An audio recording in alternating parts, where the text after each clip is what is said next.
Hello everyone! Wow, ang sarap naman ito. One of my favorite. Bicol Chocolate Rice Cake. Wow, nakakatakam naman. Ang sarap kasi may peanuts at langka. Nagsaing po ako ng kalahating kilong malagkit, then nilagyan ko po ng 3 cups of water. Habang nakasalang, gumawa na po ako ng chocolate topping. Naglagay lang po ako ng 1½ cups of coconut milk, 1 cups brown sugar, ½ cup cocoa powder, ½ cup powdered milk, ½ tablespoon vanilla essence, and 1 tablespoon margarine. Then hinalo-halo ko lang po hanggang sa lumapot.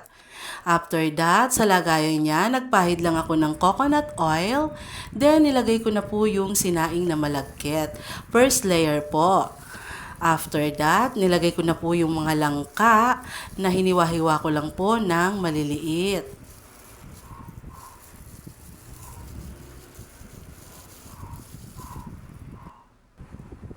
After that, yung second layer naman po na malagkit.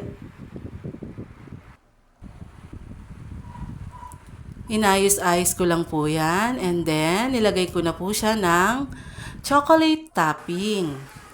After ko malagyan ng chocolate topping, nilagay ko na po yung peanuts sa ibabaw. Kain po tayo! Thank you for watching! Ingat po tayo lahat! Bye!